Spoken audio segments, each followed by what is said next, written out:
Hello everyone. If you've come to this page, then you might be a little bit curious about the virtual animation summer camp that we're teaching in July. So I just want to tell you a little bit about how I kind of structured this camp. We've been running this camp for many years now. We used to run an in-person one, but this year and some previous years we've been also doing a virtual camp as well. And this year there's a lot of different changes. So I just wanted to provide some reasoning as to why. First of all, we have double the amount of programming as last year. So we have a morning class and an afternoon class now. So there's so much, there's actually a ton of actual in-class time with instructors, getting demonstrations, exercises, a lot of feedback on students' work. But in terms of the whole reasoning and kind of how we've pivoted the camp to accommodate our students best, it's entirely revolving around building what is called the personal work portion of an animation portfolio.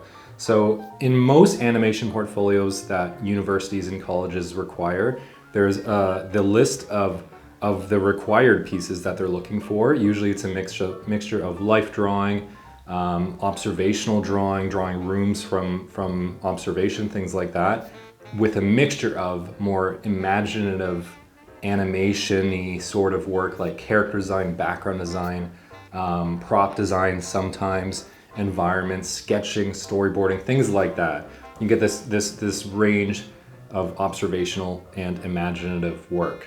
Now, in every portfolio for animation, there is always a component of personal work. It's just called personal work because it's very open-ended and it allows students to kind of put their own stamp on that portion of the portfolio to provide the portfolio reviewers at these colleges and universities an idea as to what you like specifically about animation, what makes you passionate about animation.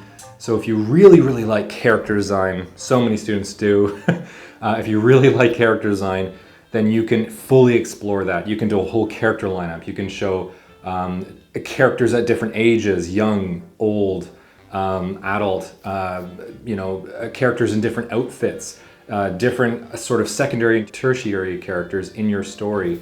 There's so much room to explore the range of what you can include in your portfolio beyond what they're asking. And so this is where you also get to show your research and your knowledge as to what actually goes into an animated film production, or game for that matter. There's a lot of concept art, a lot of world building, things like that, that allow you to kind of show your ideas, present your personal vision for what you'd like to do within animation, so that it gives those portfolio reviewers a really good idea if you're really passionate about this discipline. So many of my students are very passionate, but the personal work is where you prove that.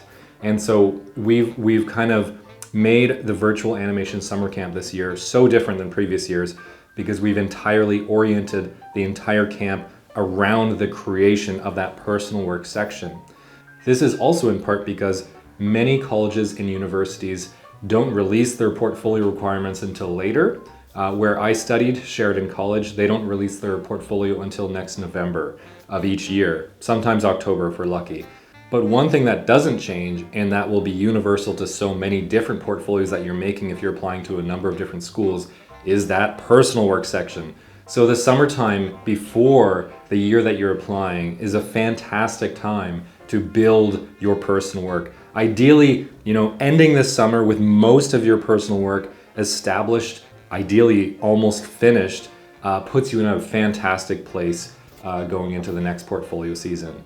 So this is relevant for anyone making their animation portfolios for a college and university, but especially for those entering their final year of high school, where you have to do your regular high school assignments and then also the portfolio on top of it. It's so much. So many of our students struggle to finish the main required pieces of the portfolio, never mind the actual personal work. So the idea of this animation summer camp is to give ample opportunity to students to create their personal work. And all of the personal works choices has been guided by the instructors throughout the weeks of this camp, the 3 weeks that this virtual animation summer camp will take place within. So that's kind of the idea. That's how we've changed it. It used to be focused on just kind of building out the concept art of a story.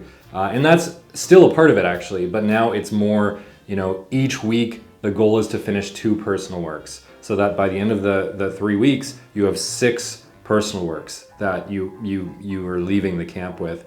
So that's gonna be what we're up to during this virtual animation summer camp. And now obviously this is all serious, but it's gonna be so much fun. I mean, the nice thing about the personal work is that you get to really explore your own stories and your own designs. And I'm gonna be teaching how to do an animation, a character loop animation. So I love this camp every year, and it just keeps getting better and better. And now we have a nice range of different instructors as well this year, so that you're gonna get such a nice, well-rounded perspective, creating a bunch of those different critical artworks for your portfolio. Another thing I should say about personal works is that, the personal works, especially for Sheridan College, they're only worth 15 marks out of the 100, but I really feel like they actually are weighed a little bit heavier than that in terms of how the portfolio reviewers, grade a portfolio in an overall sort of sense. I think the personal work influences them significantly beyond that, just that 15 marks, because it's where you really show, again, you demonstrate your passion and a bit of your research for, how much do you know about what actually goes into animation, things like that. So it really is a significant place for you to make your stamp in your animation portfolio. So anyways, that's a little bit about what the virtual animation summer camp is going to be all about this year. Have a look at the schedule on the course page, and you can get a sense specifically what you'll be learning week by week. All right, great. Thanks, folks. Take care.